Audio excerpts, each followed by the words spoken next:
Sir ने हमें बताया है ना आपको कि पॉलिटिकल साइंस मैंने यहीं से ही पढ़ा है, और जीएस पेपर 2, पेपर 4 और पीटी मैंने यहीं से पढ़ा है। और सर नोट्स बहुत अच्छे बनवाते हैं। अगर आप कहीं और कोचिंग करेंगे वहाँ पर नोट्स कंप्लीट नहीं करवाते। और 4 पेपर जैसे पढ़ाते हैं, जीएस 4 और एथिक्स में थिंकर होते हैं, वो बहुत अच्छा सर पढ़ाए हैं। और मेरे ऑप्शनल में भी काफ़ी नंबर आए हैं, पिछली बार भी 220 नंबर आए थे इसमें। और पीटी, जैसे पीटी आप पढ़ते हो तो सर ऐसा पीटी पढ़ाते हैं कि उससे नंबर, मतलब आपका सवाल नहीं स्किप होने का है कोई। पहले आप जो प्रीवियस ईयर के क्वेश्चन पेपर हैं, या यूपी पीसीएस के या यूपीएससी के, यूपीएससी में थोड़ा ट्रेंड चेंज है, तो उसमें थोड़ा आप एनालिसिस करके देखना पड़ता है। लेकिन यूपी पीसीएस में जो क्वेश्चन आते हैं वो डायरेक्ट सर जो पढ़ाते हैं उससे आ जाते हैं। आप अभी किस चीज़ का, मतलब किस किस चीज़ का क्लास कर रही हो?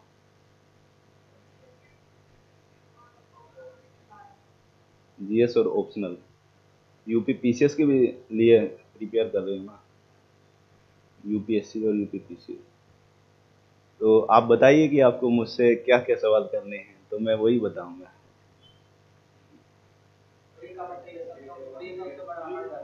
क्या सर? प्री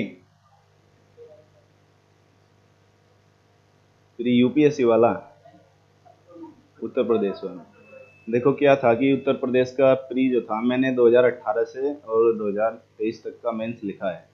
मेरा ग्रेजुएशन कंप्लीट 2018 में ही हुआ था, और यहाँ से ऑप्शनल भी कंप्लीट तभी हुआ था। तो मैंने पहली बार मेंस उसी टाइम लिखा था। तो 2018, 19, 20 तक का जो ट्रेंड था वो थोड़ा अलग था। उसमें क्या था कि फैक्चुअल क्वेश्चन पूछ लेते थे, जो प्रीवियस ईयर में क्वेश्चन पूछे हैं वो पूछ लेते थे।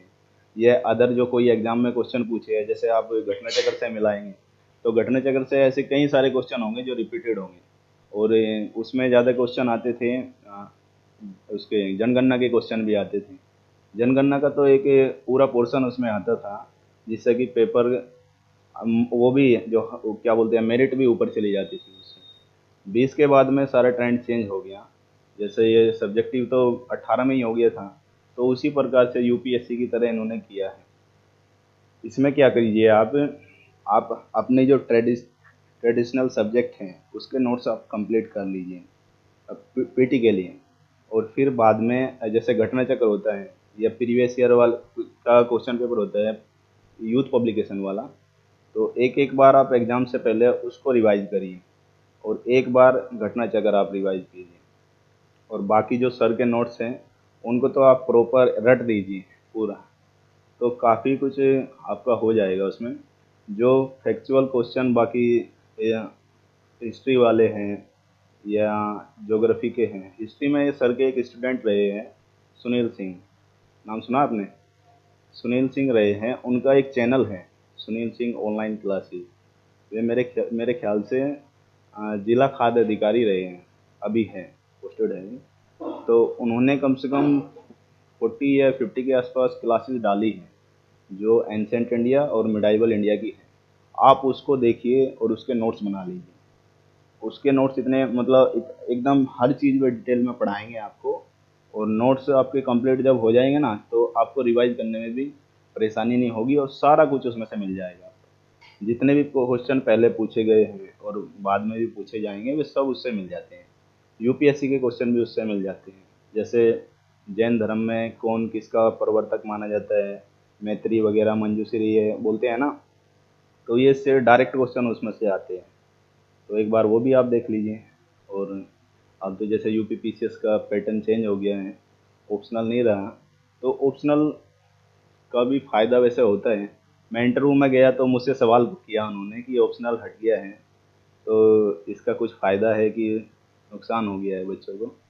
जैसे यूपी स्पेशल जोड़ा है, तो यूपी स्पेशल मैंने जैसे इंटरव्यू में बोला कि यूपी स्पेशल जोड़ने से बहुत सारे बच्चे ऐसे जैसे सेलेक्ट हो जाते थे, जिनको यूपी की समाज, यूपी का इतिहास, यूपी की संस्कृति, इकोनॉमिक्स, ज्योग्राफी के बारे में प्रॉपर जानकारी नहीं हो पाती थी।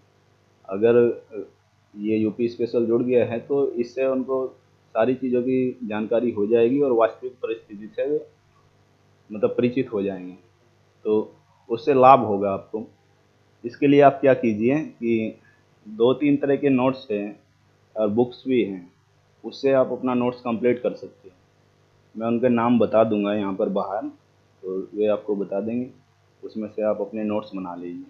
और अगर सर को मैंने बोला था कि अगर यूपी स्पेशल आप पढ़ाएंगे तो और अच्छा रहेगा कि हम भी सहयोग कर देंगे। तो अगर यूपी स्पेशल अभी कोई पढ़ा नहीं रहा है, दोनों दोनों पेपर कोई नहीं पढ़ा रहा है, तो अगर सर पढ़ाते हैं तो मैं खुद अपने नोट्स दे दूंगा, आपको भी फोटोकॉपी कराने हैं तो आप करा लीजिएगा। वे काफ़ी अच्छे हैं, सर जैसे लिखाते हैं, बुलेट बुलेट पॉइंट में है वे सब।